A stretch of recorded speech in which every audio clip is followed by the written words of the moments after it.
दोस्तों जो कॉमिक्स हम पढ़ेंगे उसका नाम है जिंदगी और मौत। ये मनोज कॉमिक्स वालों की स्टोरी है, तो पढ़ते हैं इसको। जिंदगी और मौत। जेम्स अपने कुत्ते की तलाश में भटक रहा था। उसका कुत्ता टॉमी सुबह से वापस नहीं लौटा था। पिछली बार जब टॉमी गायब हुआ था तो इसी कब्रिस्तान में मिला था। कब्रों के बीच से गुजरते हुए एक उसकी निगाह एक कब्र पर पड़ी। वॉट, यह नहीं हो सकता, भला कोई व्यक्ति 250 वर्ष तक कैसे जीवित रह सकता है। रॉबर्ट डिसूजा, जन्म 1740, मृत्यु 1990। यह झूठ नहीं है। रॉबर्ट डिसूजा का जन्म 1740 में और मृत्यु 1990 में ही हुई थी। तो तुम कौन हो? मैं तुम्हें रॉबर्ट डिसूजा के लंबे जीवन की कहानी सुनाने आया हूँ। कहानी सुनकर बताना कि कब्र के पत्थर पर लिखी यह तहरीर झूठ है या सच। रॉबर्ट डिसूजा 18वीं शताब्दी का लंदन का सबसे धनवान व्यापारी था। एक बार वह सख्त बीमार पड़ गया। आपकी बीमारी लाइलाज है सर। मुझे अफसोस के साथ कहना पड़ रहा है कि आप 6 महीने से अधिक जीवित नहीं रहेंगे। नहीं, यह नहीं हो सकता। मैं धनवान व्यक्ति हूँ, महंगी से महंगी दवाई खरीद सकता हूँ। मेरी बीमारी का कोई तो इलाज होगा। इस समय तो नहीं है, शायद 150-200 वर्ष बाद इस बीमारी का कोई इलाज निकल आए। तो फिर ठीक है, 200 वर्ष बाद मैं अपनी बीमारी का इलाज कराऊंगा। मैं इस तरह बेबसी की मौत नहीं मरूंगा। मौत पर किसी का वश नहीं है सर। आपके भाग्य में शायद इतनी आयु लिखी है। लेकिन रॉबर्ट डिसूजा कुछ और ही सोच रहा था। उसी रात वह शहर के बाहर पड़ाव डाले मिस्र के बंजारों के खेमे में आ गया। मेरा नाम रॉबर्ट डिसूजा है। क्या तुम ही इजिप्शियन विच जादूगरनी हो? हाँ, और मैं जानती हूँ तुम यहाँ क्यों आए हो। आओ भीतर चले आओ। तुम्हारी मनोकामना मेरे गुरु बाबा मुस्तका बाली पूरी कर सकते हैं। वह तुम्हारे मर्द शरीर को 250 वर्ष के लिए सुरक्षित रख सकते हैं और दोबारा जीवित होने का राज भी बता सकते हैं। मैं फौरन उनसे मिलना चाहता हूँ। उनसे मिलने के लिए तुम्हें मिस्र जाना होगा। तुम उन्हें मेरे पहुंचने का संदेश भेज दो। मैं कल ही मिस्र के लिए रवाना हो रहा हूँ।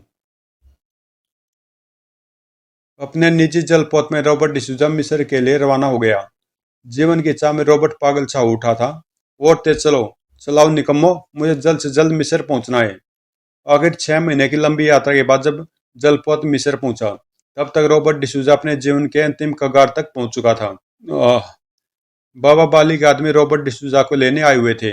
जल्दी चलिए, बाबा बाली आपका इंतजार कर रहे हैं। तपते रेगिस्तान में वह लोग काफी देर तक बिना रुके यात्रा करते रहे थे।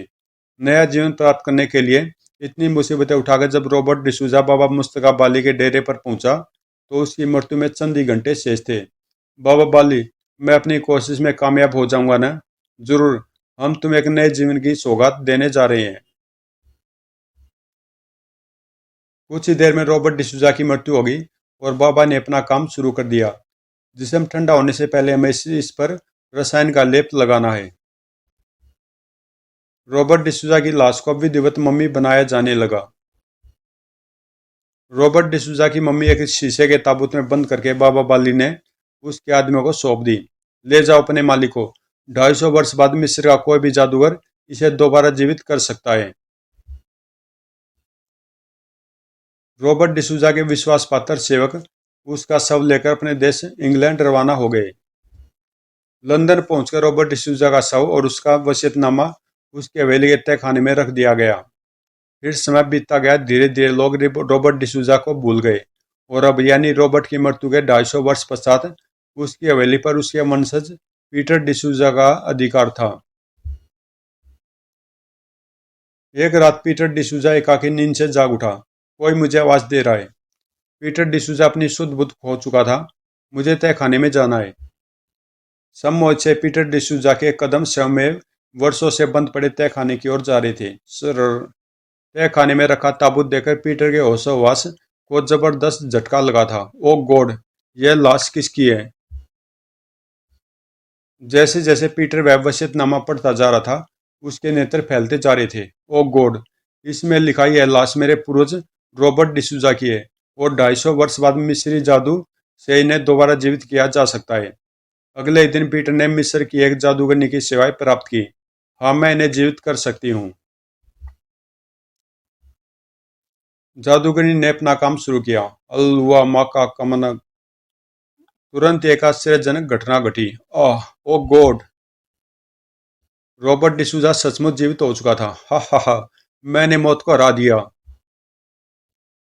मौत को कोई नहीं हरा सकता मूर्ख। जीवन के बाद मौत अटल है। बको मत। अब मैं नहीं मरूंगा। अपनी बीमारी का इलाज कराऊंगा। लेकिन मेरी बात तो सुनिए, हट जाओ। पहले मुझे नई दुनिया देखनी है। पीटर को धकेलकर रॉबर्ट तहखाने से बाहर आया। हा हा हा। 250 वर्ष बाद बाहर की दुनिया देखूंगा। वैसी दास्त बल पहुंचा था। नई दुनिया देखने के शौक में उसने घोड़े को ऐड लगाई। या। लेकिन रॉबर्ट डिसूजा यह नहीं जानता था कि 250 वर्ष बाद की इस दुनिया में बहुत कुछ बदल चुका है। घर ये क्या है? अब सड़कों पर घोड़े नहीं बल्कि मोटर गाड़ियां दौड़ती थी। दौड़। ओह। इस कुछ ही मिनटों में रॉबर्ट डिसूजा के नए जीवन का अंत हो गया। इस प्रकार रॉबर्ट डिसूजा का अंत हुआ। और अब उसे समझ आ चुका है कि मौत अजय है। मौत को कोई नहीं हरा सकता। लेकिन आप यह सब कैसे जानते हैं? इसलिए कि मैं रॉबर्ट डिसूजा हूँ। मेरी आत्मा किसी को यह राज बताने के लिए भटक रही थी। मैं इंसान को यह संदेश देना चाहता हूँ कि मौत से लड़ने की मूर्खता कभी न करे। मौत तो अटल है, अटल। एक आत्मा को अपने सामने देखकर जेम्स भय के कारण होश खो बैठा। ओह। उसे जब होश आया तो सुबह हो चुकी थी और उसका कुत्ता टॉमी उसे जगा रहा था। उफ। वह तुरंत ही कब्रिस्तान से निकल आया। क्या कोई मेरे साथ घटी इस घटना पर विश्वास करेगा? तो दोस्तों ये स्टोरी यहाँ पर समाप्त होती है। और इससे आगे दूसरी स्टोरी है तो इसकी मैं अलग से वीडियो बना दूंगा। ये जल्दी आपको मिल जाएगी। तो मिलते हैं इसकी अगली वीडियो में।